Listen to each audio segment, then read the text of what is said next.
안녕하세요. 오늘은 강한 의지의 화웨이 최고 경영자들, 그들의 속내는 어떤 것일까? 라는 기사를 소개하도록 하겠습니다. 미국 상무부는 1년 전 실시한 화웨이에 대한 수출 규제를 강화하고 외국에서 제조한 반도체라도 미국산 제조 장치를 사용하고 있다면 화웨이에 대한 금수 조치 대상으로 삼는다고 15일 밝혔습니다. 화웨이가 반도체를 조달하는 TSMC는 미국 기업의 제조 장치 등을 이용해 반도체를 제조하고 있습니다. TSMC에서 화웨이의 부품 공급을 차단하는 의도는 화웨이 경영에 큰 타격을 입힐 것입니다. 화웨이는 18일 미국의 결정은 매우 자의적이어서 세계 산업 전체를 위협할 우려가 있다. 정당한 이유 없이 단호히 반대한다. 미국은 기술의 우위성을 남용해 다른 나라 기업을 철저히 배제하려고 했다. 라고 미국을 비판하는 성명을 발표했습니다. 이날 저녁 열린 질의응답에서 화웨이에서는 궈핑 윤번 회장, 왕타오 상무이사 겸 제품투자심사위 주임, 왕혜민 소비자비지 글로벌 에코시스템 발전부 총재, 그리고 각국에서 100명 남짓한 기자 애널리스트들이 참석했습니다. 사회자는 무엇이든 물어보세요 라고 했지만 질문 하나하나의 대답이 길어 1시간 동안 질의응답에 질문을 할 수 있었던 사람은 6명이었습니다. 지명된 6개사 중 절반은 유럽 기업 미디어이며 질의응답에서는 화웨이의 유럽 시장 중시와 유럽의 중립적인 입장을 모두 느낄 수 있었다고 합니다. 미국이 수출 규제를 발동한 지 1년이 되었다. 지난 1년 어떻게 성장을 유지해왔는가? 앞으로의 도전은 무엇인가?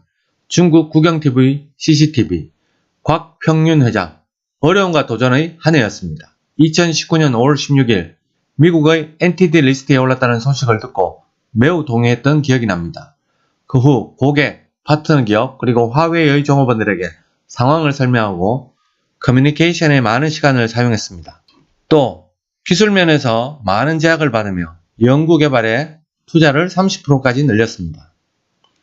6천만 개 이상의 프로그램 설계도를 고쳐가며 새 기반을 바탕으로 1,800개 이상 새로 만들었습니다.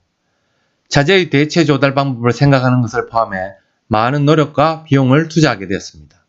다행히 고객이나 파트너사, 종업원에게 신임과 이해를 얻을 수 있었습니다. 이 과정에서 우리는 많은 경험을 쌓았습니다. 미국의 규제가 계속되어도 노력한 해결책을 도출할 수 있다고 자신할 수 있게 되었습니다. 아마 세계의 테크놀로지는 두 가지로 분단될 것입니다. 하나는 미국 주도로 미국에 인가된 지역, 또 하나는 미국의 기술에 의존하지 않는 지역. 화웨이는 후자의 시장에서는 충분히 성장할 수 있습니까? 성장을 위해 무엇을 할 것인가? 영국의 이코노미스트 질문입니다. 곽평윤 회장, 표준이 존재하는 필요성은 산업계의 공통인식이라고 생각합니다.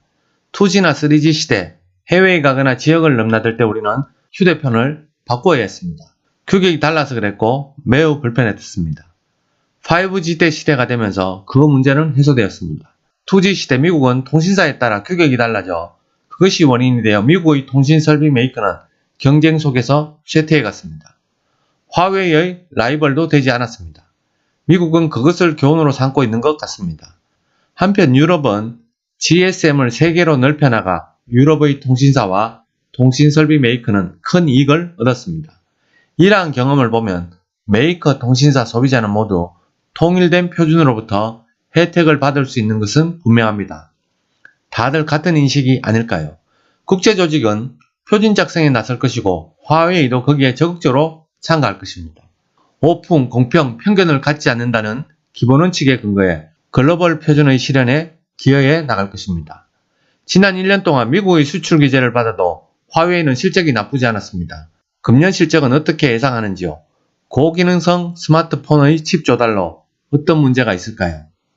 화웨이의 스마트폰 출하 대수 목표는 수정되고 있는지요?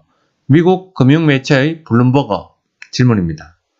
곽평윤 회장, 미국의 화웨이를 엔티티 리스트에 넣으면서 사업은 큰 영향을 받았습니다. 실은 작년에도 사업 계획을 달성하지 못하고 연초의 계획에 120억 달러 정도 이르지 못했습니다. 분기마다 성장률이 떨어지고 있어 파장도 적지 않습니다. 규제 강화에 대해서는 2일 전에 룰이 바뀐 직후로 지금 정밀 조사를 진행하고 있습니다. 화웨이는 ICT의 설비, 단말 메이커로 직접 회로도 포함해 제품의 설계 능력은 있지만 아직도 부족한 점이 많이 있습니다. 화웨이의 현재 키워드는 살아남는 것입니다. 화웨이의 유럽 성장 계획, 특히 ICT와 독자적인 앱 개발 플랫폼인 HMS의 에코시스템 구축에 대해 알고 싶습니다. 독일 전략 컨설팅 롤랑드 베르거, 왕타오시. 화웨이는 유럽 시장에서 오랫동안 비즈니스를 전개해 유럽의 고객, 파트너와 함께 유럽의 디지털 테크놀로지와 데이터를 활용해 경제 활동의 발전에 노력해왔습니다. ICT 기술 분야는 5G, AI 컴퓨터에 의한 정보 처리, 광통신 등에서 파트너 기업과 이노베이션 창출, 솔루션 제안을 계속해 나갑니다. 유럽의 통신 캐리어나 정부 기업이 세계를 리드하는 통신 인프라나 컴퓨터에 의한 정보 처리의 인프라를 구축하는 것을 서포트하고 있습니다. 왕원민 씨, 2019년 5월 16일 이후 우리는 구글의 모바일 앱 기능인 GSM 서비스를 사용할 수 없게 되어 HMS 에코시스템의 개발을 하지 않으면 안 되었습니다. 지난 1년간 HMS 생태를 확대하고 특히 개발자, 서비스 플랫폼, 기술 등에 대한 투자를 늘렸습니다.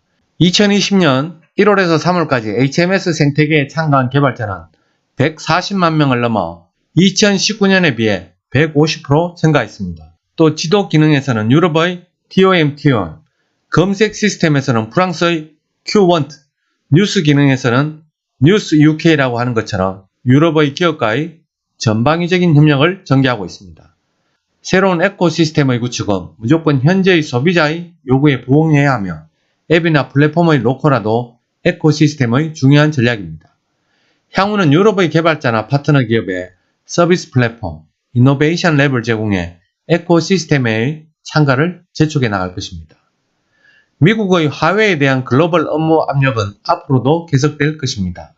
세계가 신형 코로나 바이러스라는 공중위생의 위기에 직면했을 때 미국이 화웨이의 압력을 놓치지 않는 것을 어떻게 생각하는지 AFP 통신,郭핑룽 회장, 화웨이는 중국에서 신형 코로나를 경험했고 전 세계 고객들과 함께 신형 코로나 대책으로 노력하고 있습니다. 코로나에서의 경험을 얻을 수 있었던 것은 ICT 인프라가 매우 중요한 역할을 했다는 사실입니다.